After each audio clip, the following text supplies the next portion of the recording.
Hello everyone. ನಾವೀಗ 9ನೇ ಪ್ರಶ್ನೆಯನ್ನ ನೋಡೋಣ. ಇದು 9ನೇ ಪ್ರಶ್ನೆಗೆ ನೀವು ಚಾಯ್ಸ್ ಅನ್ನ ಹೊಂದಿದ್ದೀರಿ ಅಥವಾ ಪ್ರಶ್ನೆ 3 ಅಂಕಗಳನ್ನ ಹೊಂದಿದೆ.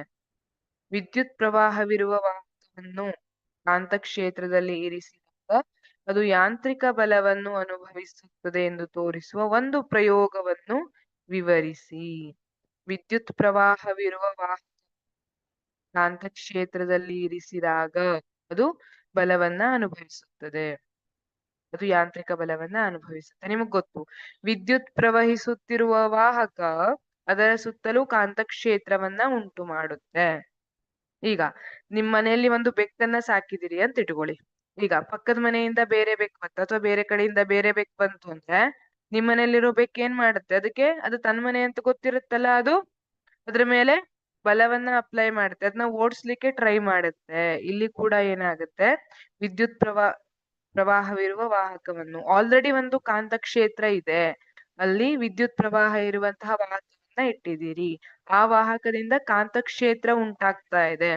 ಆಲ್ರೆಡಿ ಇರೋ ಕಾಂತಕ್ಷೇತ್ರ ಏನು, ನಿಮ್ ಮನೇಲಿ ಆಲ್ರೆಡಿ ಇರೋ ಬೆಕ್ಕಿನ ಹಂಗೆ. ಈಗ ಹೊಸದಾಗಿ ಕಾಂತಕ್ಷೇತ್ರ ಇದೆ ಅಲ್ಲ, ವಿದ್ಯುತ್ ಪ್ರವಾಹ ಇರುವ ವಾಹಕ, ಅದು ಹೊಸದಾಗಿ ನಿಮ್ ಮನೆಗೆ ಬಂದಿರೋ ಬೆಕ್ಕಿನ ಹಂಗೆ. ಈಗ ಏನ್ ಮಾಡುತ್ತೆ, ಈ ಕಾಂತಕ್ಷೇತ್ರ ಇದರ ಮೇಲೆ ಬಲವನ್ನ ಅಪ್ಲೈ ಮಾಡುತ್ತೆ, ಹಾಗಾಗಿ ಅದು ಯಾಂತ್ರಿಕ ಬಲವನ್ನ ಅನುಭವಿಸುತ್ತದೆ ಎಂದು ತೋರಿಸುವ.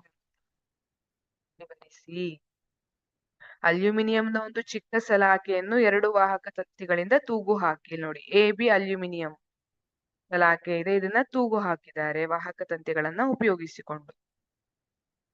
ಒಂದು ಕುದುರೆ ಲಾಳಾಕೃತಿಯ ಪ್ರಬಲ ಕಾಂತದ ಕಾಂತಕ್ಷೇತ್ರವು ಮೇಲ್ಮುಖವಾಗಿರುತ್ತದೆ ಮತ್ತು ಅದರ 2 ಧ್ರುವಗಳಂತೆ ಅಲ್ಯೂಮಿನಿಯಂ ಕಂಬಿ ಇರುವಂತೆ ಜೋಡಿಸಿ. ಇದು ಕುದುರೆ ಲಾಳಾಕೃತಿಯ ಪ್ರಬಲ ದಂಡ ಕಾಂತ. ಈ ಕಾಂತಕ್ಷೇತ್ರವನ್ನ ನಾವು ಈ ರೀತಿಯಾಗಿ ಇಡಬೇಕು. ಈ 2 ಕಾಂತ ಧ್ರುವಗಳ ನಡುವೆ ಅಲ್ಯೂಮಿನಿಯಂ ಸಲಾಕೆ ಬರೋ ತರ ಜೋಡಿಸಬೇಕು. ಅಲ್ಯೂಮಿನಿಯಂ ತಂತಿಯ ತುದಿಗಳನ್ನು ಬ್ಯಾಟರಿ ಸ್ವಿಚ್ ಸರಣಿಯಲ್ಲಿ ಜೋಡಿಸಿ. ನೋಡಿ, ಅಲ್ಯೂಮಿನಿಯಂ ತಂತಿಯನ್ನ ಈ ಕಡೆ A ತುದಿಗೆ ಬಂದ್ರೆ ಅದು ಬ್ಯಾಟರಿಯ ಋಣ ತುದಿಗೆ, ಹಾಗೆ B ತುದಿಗೆ ಬಂದ್ರೆ ಸ್ವಿಚ್ನ ಮೂಲಕ ಧನ ತುದಿಗೆ ಕನೆಕ್ಷನ್ ಅನ್ನು ಹೊಂದಿದೆ. ಈ ರೀತಿಯಾಗಿ ಜೋಡಿಸಿ ಅಲ್ಯೂಮಿನಿಯಂ ತಂತಿಯ ನಿರ್ದಿಷ್ಟ ದಿಕ್ಕಿನಿಂದ ವಿದ್ಯುತ್ ಪ್ರವಾಹ ಹರಿಯುವಂತೆ ಮಾಡಿ. ಈಗ ವಿದ್ಯುತ್ ಪ್ರವಾಹ ಈ ರೀತಿಯಾಗಿ ಹರಿಲಿಕ್ಕೆ ಪ್ರಾರಂಭವಾಗಿದೆ.